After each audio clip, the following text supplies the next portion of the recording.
नमस्कार कृषी बांधवांनो, आम्ही डॉक्टर शरदचंद्रजी पवार कृषी महाविद्यालय बारामतीच्या चतुर्थ वर्षाच्या कृषी कन्या ग्रामीण कृषी कार्यानुभव कार्यक्रमाअंतर्गत आज आपण आलो आहोत खुंटे गावातील समृद्धी बोर गोट फार्म येथे। समृद्धी बोर गोट फार्मचे मालक श्री सागर खलाटे यांच्याशी आपण या यशस्वी गोट फार्मच्या व्यवस्थापनाबद्दल आणि व्यवसायाबद्दल संवाद साधणार आहोत। नमस्कार सर, मी तुम्हाला पहिला प्रश्न विचारू इच्छिते की तुम्ही एक गोट फार्म चालू करताना तुमच्याकडे साधारणतः किती शेळ्या होत्या? आपण गोट फार्म हा साधारण 15 ते 16 वर्षापासून स्टार्ट केला। मी actually Nimkar agriculture institute department पडतं या संस्थेमध्ये आपण 18 ते 20 वर्ष काम केलं। आपण त्यांच्या माध्यमातून किंवा आपण त्यांच्यापासून एनिमल परचेस करून साधारण ते आपण step by step field develop केलं। आपण स्टार्टिंग 10 एनिमलपासून सुरुवात केली।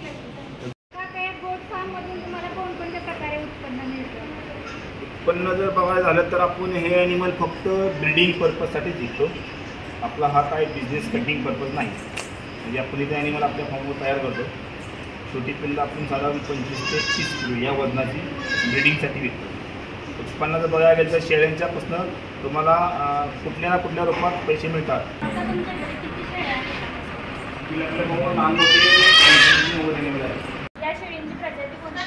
आपल्या फार्मवर आता सध्या आपल्याला आफ्रिकन बोर शेळ्या आहेत।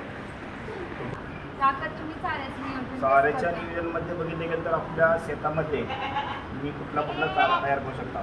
तो आत्ता जर आपल्या शेतामध्ये आमच्याकडं फार्मवर आम्ही सध्या CO4, CO3, मेथी घास, मका, ज्वारीचं कडवळ असतं किंवा झाडपाल्यामध्ये तुती असते, त्याच्यानंतर सुबबळ आहे, दसरथ घास असतो, मेथी घास असतो किंवा इतर तुमचा जे हिरवा चारा आहे अवेलेबल तुम्ही जे शेतामध्ये तयार करू शकता या वाड्या तयार करून तुम्ही शेळ्यांमध्ये देऊ शकता।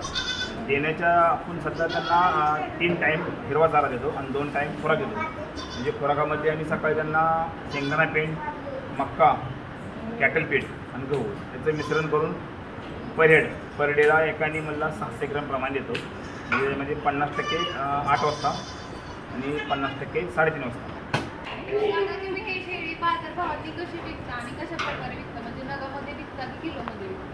ॲक्च्युली हे ॲनिमल आपण टोटली आपण KG प्रमाणे विकतो। म्हणजे साधारण फिमेल जर घेतली साधारण वयोमर्यादित असते 3 ते 6 महिने या वयावर आपण ते पिल्ले विकतो।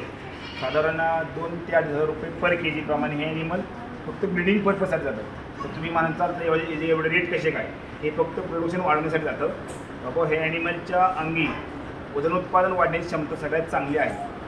हे ॲनिमल आजूबाजूला जास्त बळी पडत नाही, कुठल्याही क्लायमेटला हे ॲनिमल सूट होतं किंवा ह्याच्यामध्ये ट्विन्स पिल्लं जन्माला देण्याचे चांगले चान्सेस असतात किंवा 95% हे ॲनिमल तुम्हाला ट्विन्स पिल्ले देतात। हे ॲनिमल सर्व लोक आता ब्रीडिंग पर्पजसाठी 2,500 रुपये ते 2,000 रुपये पर KG प्रमाणे फिमेल घेतात, 1,000 रुपये पर KG प्रमाणे मेल घेतात।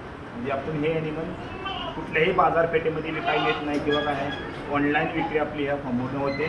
त्या व्यक्तीला गोट फार्म चालू करायचा असेल तर त्यांना कोणत्या प्रकारच्या प्रजाती निवडाव्या आणि त्या व्यक्तीला तुम्ही काय सल्ला द्याल? ॲक्च्युली आपल्याकडे ट्रेनिंग पण असतं गोट फार्मिंगचं।